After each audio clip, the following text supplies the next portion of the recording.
Welcome, everyone, to the On Poly podcast. I'm Steve Paikin. And I'm John Michael McGrath. Today on the pod, well, we want to talk about those $75 million ads featuring former President Ronald Reagan. They certainly had impact, as the current president, Donald Trump, has a hissy fit about them. The government floated a controversial trial balloon affecting renters, and then that balloon promptly blew up in their faces. We'll explain why they retreated. Premier Doug Ford has introduced some big changes to the way we do elections in Ontario, and everything old is new again. And in Your Column, My Column, I will beg Ontario's reformers to stop being afraid of amending the Constitution. And I'm going to tell you about a former member of the Ontario legislature who may be the most Renaissance man you've never heard of. Stick around for that. It's Friday, October 31st, 2025. Happy Halloween, everybody. And let's get to it.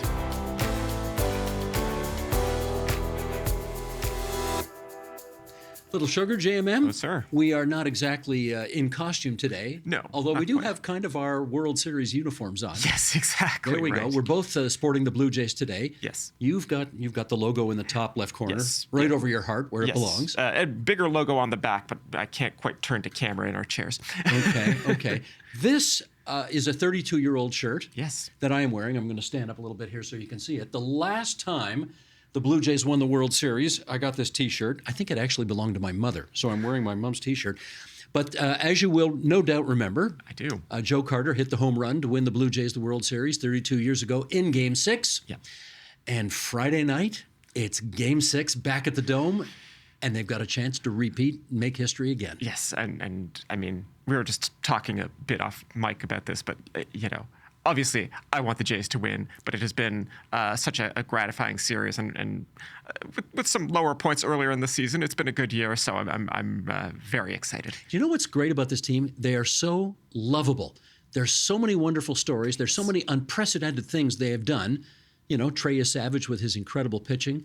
Yeah. Addison Barger with that pinch hit grand slam home run. Never happened before in World Series history. Yeah. I mean, there's a lot to love about this team. Win, Davis lose. Schneider's been one of these guys all year, right? Davis Schneider. Does that count for a Bill Davis reference? Calling him Davis Schneider? I want to actually talk about, because I'm not wearing a Premier today, and but 30 years ago today, as we sit here taping this, was one of the most consequential days in Canadian history. Were you born yet? Yes, I was 14. You were 14. Okay. This was referendum day, October 30th, 1995. Mike Harris had only just become Premier of Ontario a few months earlier and suddenly found dumped in his lap this referendum on the future of Canada, Quebec voting again. When I was a kid in 1980, it was the referendum between Pierre Trudeau and René Lévesque, and it wasn't close. It was 60-40 for we're staying in Canada. Yeah. But this time it was 50.5% to 49.5%. And it was, well, I know a lot of people sort of thought we were going to lose the country that night. It felt like a near-death experience. It did. Yeah. Yeah, in some ways. Mike Harris, speaking of which, took his kids to Montreal. Can't remember if it was the day or 2 days before the actual voting day.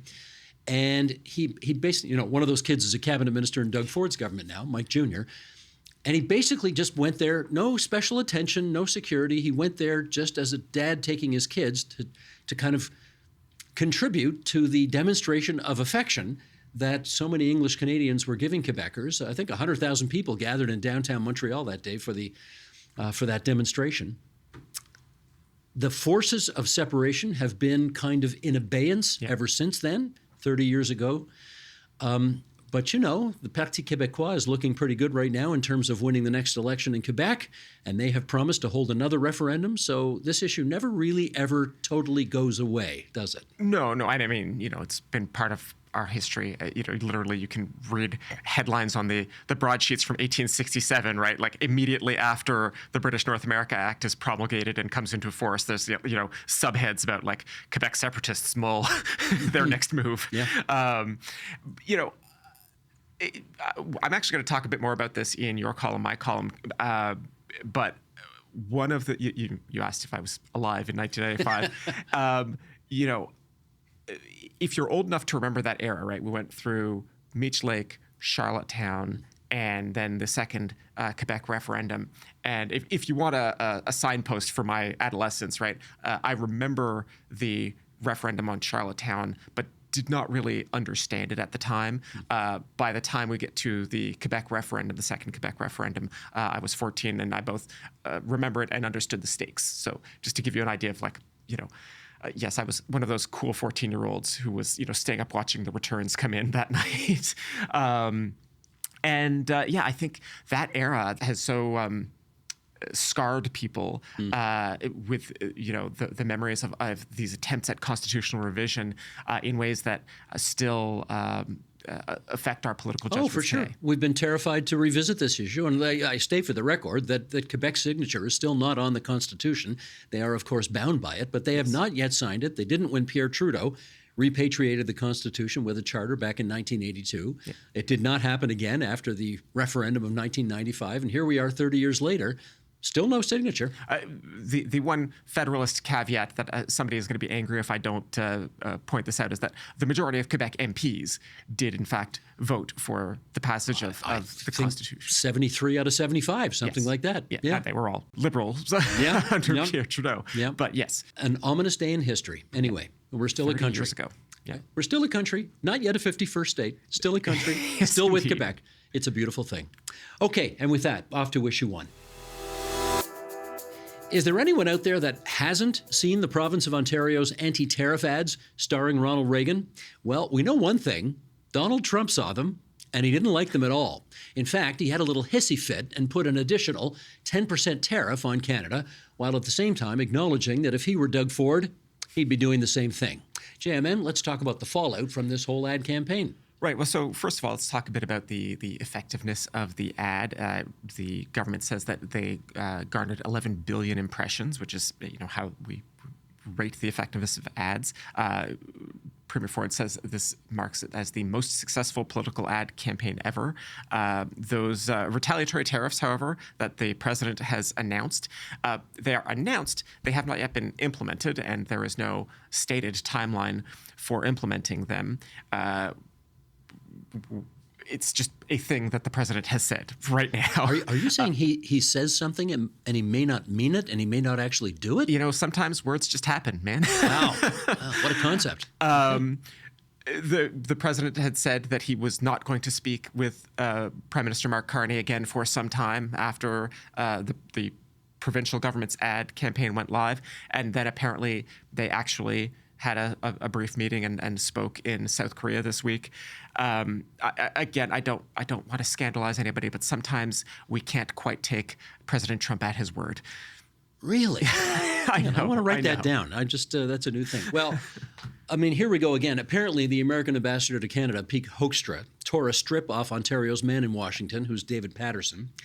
And when the premier found out about it, he was not happy. And he demanded that Ambassador Hoekstra apologize to Patterson. And then he went further than that. Let's take a look. Come on, Ambassador. He's a guy. You know something? I like him. Pete, you got to call Dave up and apologize. It's simple. You know, the cheese slipped off the cracker. I get it. You're ticked off. But call the guy up because you're a good guy, and Dave's my champion. The guy is just instrumental in these trade deals down in Washington. Yeah, David Patterson used to work for General Motors. He knows the auto industry, obviously, like the back of his hand. He knows interprovincial. He knows international trade extremely well. That's what he's doing in Washington, trying to represent our interests down there. Premier Ford, he has faced some criticism for this ad campaign, that it was needlessly provocative and, putting a red flag in front of the bull, that type of thing. Accused, I guess, of blowing up the latest round of negotiations. What did the premier have to say about that? Let's find out. Doug Ford. What do they expect me to do? Sit back and roll over like every other person in the world? The intention wasn't to go poke the president in the eye. My intention was to get a conversation going, wake up the Democrats a little bit down there. And my goodness, it woke them up all right. And they're still talking about it on CNN. We love Americans. I'll tell you, we don't love President Trump, I'll tell you that. And I think he was in the poll I saw on CNN is minus 60. I don't know, minus 60. I don't know how much lower you can get than minus 60. So why doesn't the president start being nice, play nice in the sandbox to his biggest customer in the entire world, and everything's hunky-dory. Everything's hunky. The minus 60, I think, refers to the fact that when you ask people, do you approve of, do you disapprove of, 60 points more people disapprove of Donald Trump. I'm surprised it's only 60, frankly, but there you go. Well, for those of us who don't mind that people net disapprove of the president right now, it is, I think, now his lowest approval rating ever, and certainly lower than he was at this point in his first term. And it's kind of shocking to remember that we are not yet a full year into Donald Trump's second term. This whole incident just, I don't know how else to put this except to say that I really feel like we as a country are not dealing with serious people in Washington right now. Well, they're unpredictable. Let's put it that way. Well, how is this a reasonable reaction to a commercial, right? Like, this was not a commercial that said, like, anything actually insulting or demeaning about Donald Trump. It just reminded Americans broadly, and Republicans specifically, that Ronald Reagan, and like, there are definitely critiques one can make about Ronald Reagan's record on free trade, but on the whole, he was a believer in free trade, and specifically a believer in free trade with Canada. Like, negotiated the free trade agreement, for God's sake, right? Doug Ford has faced accusations about he blew things up, or some people are saying, oh well, like, Mark Carney's not doing a good enough job negotiating with Donald Trump, and I wrote about this for the website as well, but I will just reiterate that the person responsible for Donald Trump's actions is Donald Trump. Indeed. I'm going to drop a little story on you here, because if we go back to those middle 1980s, when Brian Mulroney was the Prime Minister of Canada and Ronald Reagan was President of the United States, there was a terrible irritant between our two countries, and it was called acid rain. American pollution, because of the prevailing winds, was going up the stacks of industry in the States, particularly close to the border, and it was pushing all that pollution into Canada. And then, of course, when it mingled with the clouds and rain came down, it was killing our lakes and streams. And we needed to do something about acid rain, or our environment was going to be killed. And needless to say, the tourism that went along with that was going to be a problem. And Ronald Reagan gathered his advisors around and said, what do you think we should do about this? And the advisors said, well, there's no votes in doing anything about this. Don't do anything. And Ronald Reagan looked at his advisors and said, actually, no, I'm going to do something on this because Brian needs it. And the relationship between the president and the prime minister was so good that the fact that Brian Mulroney needed a political win was enough for Ronald Reagan to actually end up spending billions of dollars encouraging a cleaning up of the environment near the border, which helped Canada.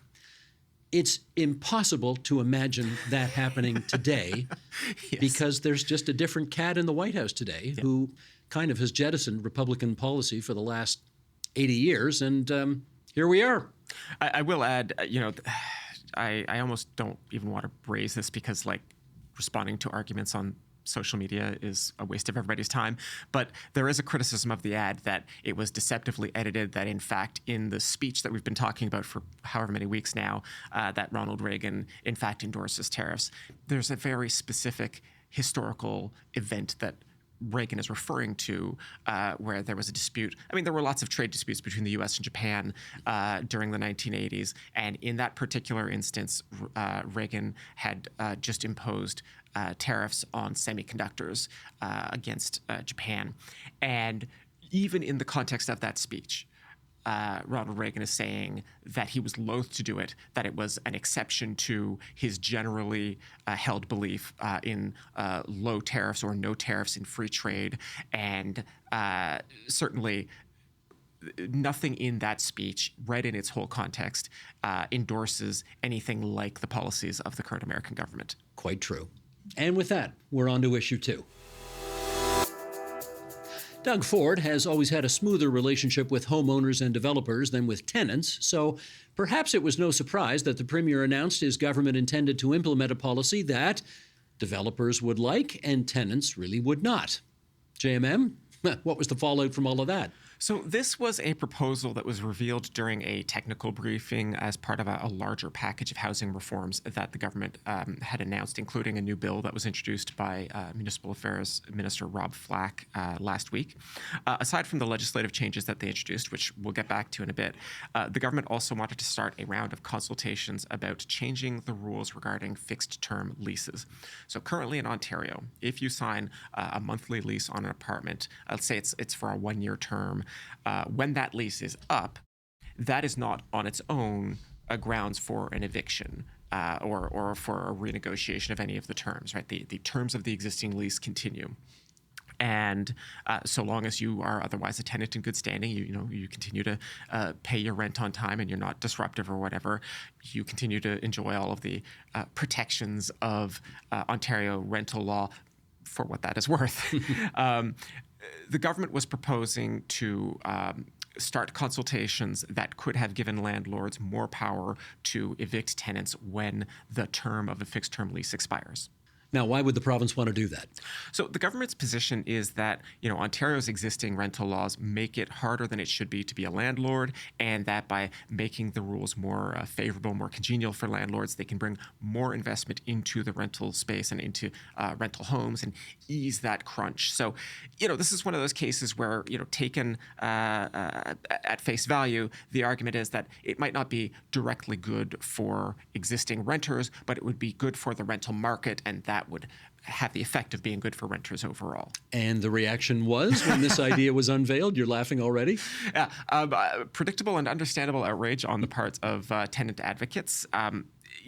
Before I get into this, I want to stress that, all we ever got from the government was a idea that they were going to start consultations. So it's not really possible for us to comment on any kind of detailed policy because that never emerged. But it is hard to imagine a change to the status quo that would have been a net positive for current renters along the lines of what the government was even sort of sketching out in this technical briefing, right? The whole point of considering this kind of a change is to give landlords more control over their property. That was how it was phrased in the technical briefing. If you're going to give landlords more control, you are going to be taking control away from tenants. And so there was a lot of criticism, a lot of fear that this would functionally even further weaken Ontario's rent control laws, could have put tenants at the mercy of landlords who would really just have a much freer hand to evict them or jack up their rents. After several days of fierce criticism, the government announced via a Twitter post that they would not be proceeding with any changes to the fixed-term leases. So turns out that trial balloon was made of lead. I guess if you look at the politics of this, though, there's two ways of looking at it. One is that they didn't think through the potential ramifications of this policy change, and therefore they kind of got egg all over their faces. Or, as you put it, they put up a trial balloon. They wanted to see whether or not it would fly. It clearly didn't, and they changed their minds. And kudos to them for changing their minds. How do you see it? One of the political details here that is intriguing is who specifically would have been most vulnerable to harm if these kinds of changes had gone through, right? Again, stressing that we don't know any kind of details because it never got that far, but if you want to sketch out the kind of person who would be most at the mercy of their landlords if they had made changes to these fixed-term leases, they would be the kind of tenant who had held their current home for a long time, probably has had some protection from Ontario's rent control laws, so they are currently paying a much lower rent than that unit would command on the open market today, right? That's going to be the person who a landlord has the most incentive to try and evict and turn over that unit. I think it's fair to say this hypothetical person I'm sketching out to you is also more likely to be an older person. And politics is complicated, but I think it's still broadly true that older people are more likely to vote progressive conservative than other demographics. Even tenants. Even with tenants, although, as I say, it gets complicated the more you slice and dice these demographics. So, I can't prove to you that anybody pointed this out to the Premier's office or members of Cabinet, but the climb down offers that intriguing possibility. Okay, so what's the status of the bill? This is Bill 60 we're talking about. Where's that at now? Right, so this is the bill that Minister Flack introduced, and it is called the Fighting Delays Building Faster Act. And so, as I think we're going to see a bunch of in the fall, because the government has not given themselves a ton of legislative time, this is a big omnibus bill that does a bunch of different things. And I want to mention it specifically because even though the government has clamped down on what was potentially the most inflammatory changes to rental rules. They are making a bunch of other changes to Ontario's rental laws in this bill that are very likely to become law unless, of course, the bill is amended at committee. The government is attempting to streamline the processes at the Landlord and Tenant Board, which handles disputes between, as you might imagine, landlords and tenants. There's a bunch of rule changes that I'm not going to go into the details of, but broadly speaking, I think it's fair to say that they would give renters fewer procedural rights than they currently enjoy when they're challenging their evictions or challenging the behavior by landlords. So they would not have all the same alternatives they have for delaying the process or introducing new issues in their hearing, that kind of thing. So while renters dodged a bullet in the last week, there are still other bullets coming. No, that's so bad. There are more Change the changes metaphor. coming. Yeah, there are more changes coming that renters might not necessarily love. I feel an obligation to check a box here. Are you ready? Let's do it. Who brought in rent review 50 years ago and 1 month? 50 years and 1 month ago. I mean, we already did our Bill Davis check-in, but I'm going to say Bill Davis. I believe you are correct. Yes, yeah. In an attempt to save what was a terrible election campaign for the Progressive Conservative Party and the one-term premier at that point, Bill Davis, there were stories in the newspapers every day about seniors getting evicted from their apartments because they couldn't afford, never mind double, but triple-digit rent increases. And as a result, he brought in rent review during the course of the campaign, and that saved his campaign. And Mr. Davis hung on with a minority government in 75, another minority in 77, and then got the majority back in 81. 50 years ago this year, that rent review came in. I'll just add that, historically, that was when governments brought in rent control rules, World War I, World War II, and then in the 70s, with periods of high inflation, governments brought in rent control rules. And then at some point in the 70s, we sort of just decided to leave the rent control in place. And there are all sorts of nuances to that, but a lot of those housing policies have been held over since the 1970s. And so if people ever doubt why, for example, Bill Davis is important and relevant in today's politics, like a lot of stuff that we did in housing politics, it still affects us today. In fact, I think there was a guy who wrote a 600-page book about Bill Davis, and the premise of the book was, we're still living in Bill Davis's Ontario. Never heard of it. No, me neither. And with that, we're off to issue 3. For most of Ontario's history, premiers called elections pretty much whenever they wanted to during their 5-year term, obviously with a view to picking a date that they thought best for their re-election prospects. But 2 decades ago, Premier Dalton McGuinty tried to level the playing field by passing a fixed election date law. The idea was everyone would know the date of the next election, making it fairer for all the parties. Well, of course, earlier this year, Premier Doug Ford disregarded the spirit of that law by calling an election on his own timing only 2.5 years into his mandate. And so he's decided, let's get rid of this law altogether. JMM, what's the story? Right. So this was announced via a press release, and I want to clarify that we haven't actually seen the law yet. It's coming next week with the fall economic statement, we are told. But the Government of Ontario is proposing a number of updates to the Election Act, including, as you have alluded to, removing fixed election dates. In a press release, the Attorney General, Doug Downey, is quoted as saying this will move Ontario away from American-style elections. I suspect they are hoping to ride some of the current animosity that Canadians have for our neighbors to the south of the border. Never that bad a bet in Canadian politics to rail against something as American style. But at this point in 2025, and at least for a little bit longer, right, most provinces and territories and the federal government, at least nominally, has or have fixed election date laws on the books. So it is not purely an American thing. And as we say, in Ontario's law is more than 20 years old. So it would be easy to poke the Attorney General for his trying to make this a kind of an American thing. But the reality is the notion of fixed election dates is not part of our tradition. It was an American imported idea, if you like, because, of course, they do have fixed election dates down there that they do not divert from at all. And the fact of the matter is that I understood what Mr. McGuinty was trying to do 20 years ago with a fixed election date in as much as it really was in some respects democratizing to take that power away from the premier and basically say, we're going to have, even Steven, fair and square. Everybody knows when the election's coming. On the other hand, there was a kind of an out clause Yes. in the fixed election date law, which basically said, the election will take place on such and such a date 4 years from now, unless in the wisdom of the first minister of the day, he thinks we need to go earlier or she thinks we need to go earlier. So when Doug Ford called this a fake law, which the word fake is never advisable to use in the era of Trump. Yeah. Having said that, he's not totally wrong about that, is he? No, and it was an American import into the sort of Canadian and before that the British parliamentary tradition, and it never sat really well with the rest of our institutions, right?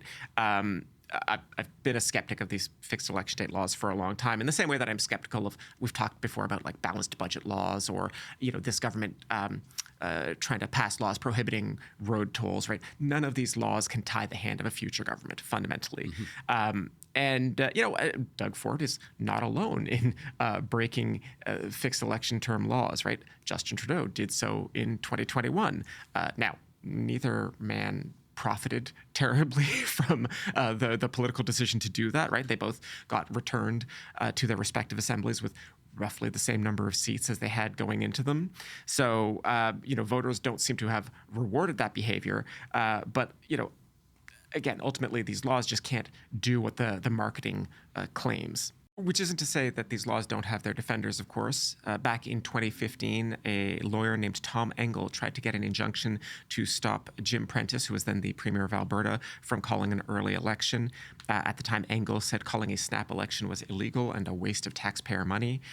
It was an interesting test of Alberta's law, but it didn't work out for Engel, or for that matter, for Prentice, who did call the early election and then promptly lost it. And we saw the first NDP government in Alberta with Rachel Notley becoming the premier. Right.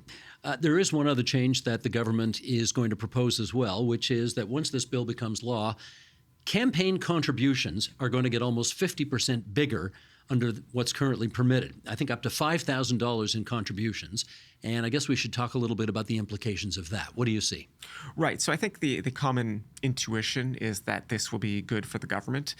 We don't have corporate or union donations to Ontario elections. So functionally all donations are individual ones. And the individual cap on donations ends up being the real limit on how much parties can raise. The Tories raise the most money, as governing parties usually do. But current Liberal, I guess he's not the Liberal leader. Bonnie Crombie is still the Liberal leader. But, she is. John Fraser, the parliamentary leader, has been pointing out to reporters this week with a bit of a smile that he says, the Tories may raise the most money, but they're also spending the most money. And he says that, if you look at their numbers, the burn rate for the Progressive Conservative Party is extremely high. So his theory is that this change is largely about the Tories finding new ways to raise money to feed their party's spending habits. But speaking of money, there is one other change that is going to continue benefiting the government most of all. That is the announcement that after, I think we could call it several years of will they, won't they, the Tories are keeping the per vote subsidy. They had originally pledged, I think back in 2018, to scrap it. And then when COVID hit, they decided that, oh no, we'll keep the per vote subsidy around a little bit longer. And they kept extending it. And so now they've just said, yes, we're keeping the per vote subsidy. This directly benefits the government most of all, the Tories. And it's fair, right? Like the Tories got the most votes in the last election. The subsidy is, a certain dollar figure per vote you get. I think it's a couple of bucks. You get something like $2.25 per every vote you get. Yeah, and so the Tories will get the largest benefit from this decision. But it is a bit more interesting in the opposition benches, where the Liberals stand to get almost twice as much money, despite getting about half as many seats in the legislature. We've explained this several times on the podcast, but I will just remind our listeners and viewers that the Liberals got a larger share of the vote, but were not rewarded for it because of the first-past-the-post electoral system that we have in the province. So some interesting mischief potentially there between the Liberals and the NDP, where the NDP will continue to be the largest of the opposition parties, but they will not see the largest benefit from the per-vote subsidy. Indeed. And with that, we're off to your column, my column.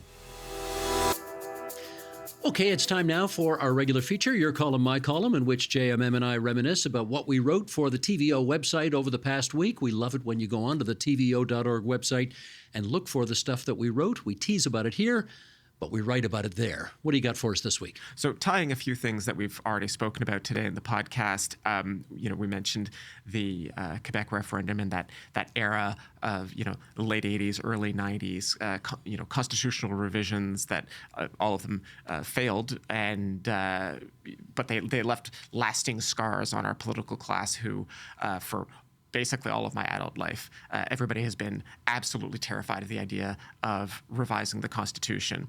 And with the news that the government is, removing the fixed-term election date law, I would just like to urge reformers, whatever the reform you have in mind is, if you want it to stick, it's probably going to need amending the Constitution if you don't want it to just leave it up to the next government to undo at their whim.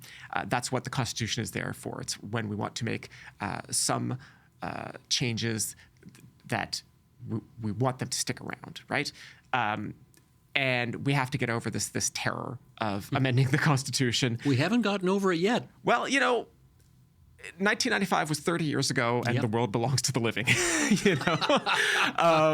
And so, I whatever your issue is, whether it is, the relationship between the province and municipalities, school boards. We have a minister of education right now who is saying that he might disestablish the public English language school boards, but he would leave the Catholic school board system alone because of its constitutional protections. Well, that section of the Constitution can be amended relatively easily. There's, Section 43 of the 1982 Constitution allows Ontario to make Ontario-specific amendments in a pretty straightforward manner. Other provinces have done this. There have been 8 amendments to the Constitution using that section. We can make changes if we want to. It will just require us to screw up the courage and get over some of the bad memories of the 1990s. On the specific issue of the fixed-term election date, I say this in the column, I will reiterate it here. There are good reasons why we might not want to do that. We might not want to proceed with that. We might not want to entrench that in the Constitution. Certainly, if you look at the last few years of the Brexit Parliament in the UK, when it was the Conservative Party was dealing with all sorts of crazy politics internally at the same time as they were still governing under a fixed-term election law. It was really, really bad and really, really chaotic. And I think there's a very genuine, serious argument for why we would not want to entrench a fixed-term election date law in the Constitution. But there are lots of other reforms that we might want to make, whether it's electoral reform, again, some of the other ones I've mentioned. And we gotta get over our fears. What did Cher say in the movie Moonstruck when she slapped Nick Cage on the face? Snap out of it. Let's go. I know, we can do this if we want. Well, I'll tell you what, JMM. Okay. This was a great week for column writing for yours truly, because I got to write about the 2 things that I really love following the most in life, and that is sports and politics, in that order. Okay.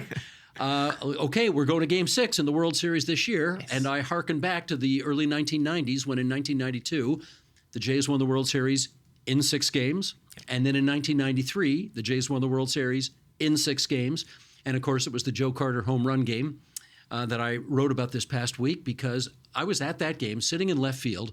The designated hitter for the Jays that night was a guy named Paul Molitor, and his in-laws were sitting behind me, and I spent a disturbing amount of time during that game talking about everything under the sun except baseball with the Molitor in-laws. I don't know why. We even talked about education policy in the province of Ontario. I can't quite remember how this came up. I just do remember that it happened. And then when Joe hit the home run, only the second time in World Series history that a walk-off home run had been hit, meaning you hit the ball out of the park, game over. I remember exactly what went through my head. And if you want to know, you got to read the column. So go to the website, go to the Google machine, put Steve Paikin, Joe Carter, Game 6 in there, and you'll find out what I had to write about. Now, I wrote a second column this week about a guy who, I'm sure nobody who's watching us right now has heard of this guy, which is all the more reason why I wanted to write about him, because he's one of the most fascinating, interesting, accomplished, and educated men I've ever met in my life. His name is Tim Reed. Tim was a one-term only, MPP for Scarborough East, 1967 to 1971. He was a Liberal. He sat in opposition. John Robarts was the premier of the day. He only won by a couple of hundred votes. It was very narrow. And then in 1971, when they had the subsequent election, he only lost by a very narrow margin as well. Actually lost to Margaret Birch, who would become the first ever female cabinet minister in Ontario history. You think Tim might be broken up about losing that election, except that he got a job offer from the Organization for Economic Cooperation and Development in Paris immediately thereafter. And I think he said he took his wife about a half a second to decide, do we stay in Scarborough or do we move to Paris and work for the OECD? That was not a tough one. Another reason to love Tim, he played in the CFL.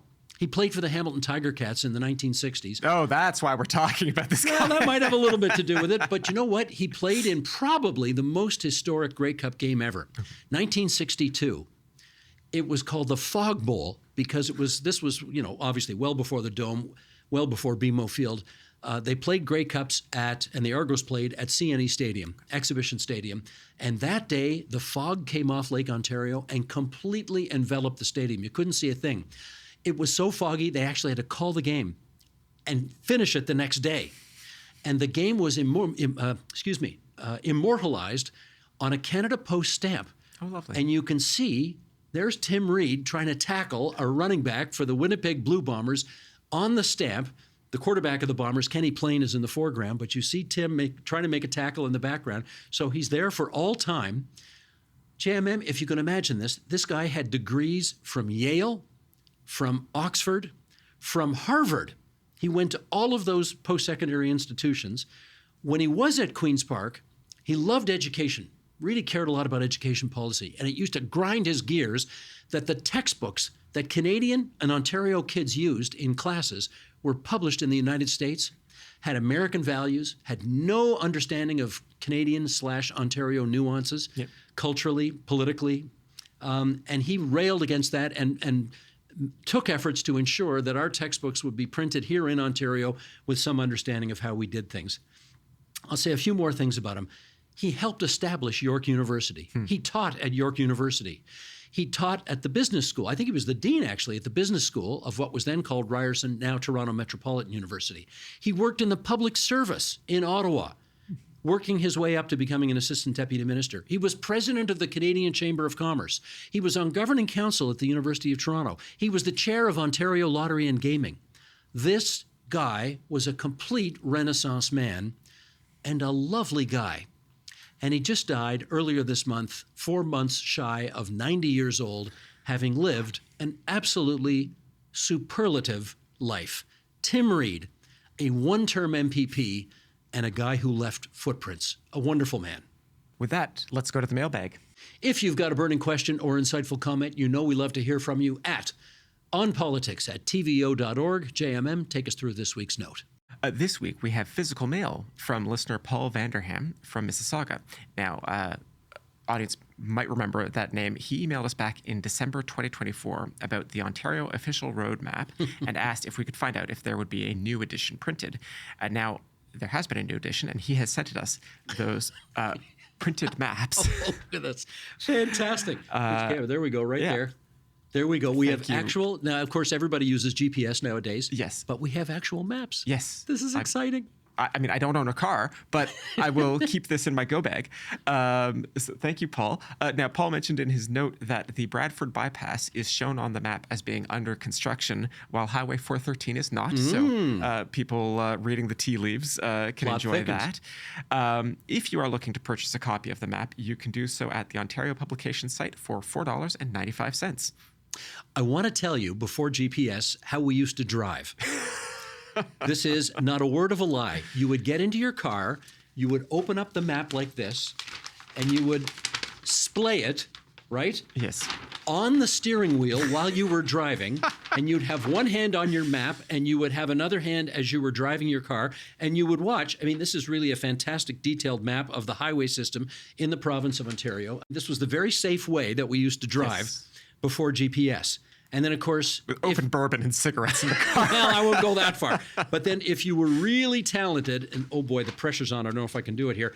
you would absolutely, when you got to your destination, be able to fold the map back up. Can I do it here? Can I do it? And it would be good as new and ready for next time. There we go. Oh, I still got it. Look at that. That's great. These were beautiful, these maps. Oh, fantastic. Okay. I love a good roadmap. I love maps in general, but GPS is truly a miraculous technology. I have to admit, GPS is a little more high-tech than this is, but there's something sweet about the good old highway road maps from back in the day. Yes, indeed. Again, if you'd like to ask about any content on the show or send us roadmaps from your jurisdiction, please email us at onpolitics@tvo.org. And that is the On Poly podcast for this Friday, October 31st, 2025. Happy Halloween, everyone. You can follow our show on Apple Podcasts so that you get notified each time a new podcast is available. And you can see the video version of the podcast on the TVO Today YouTube channel.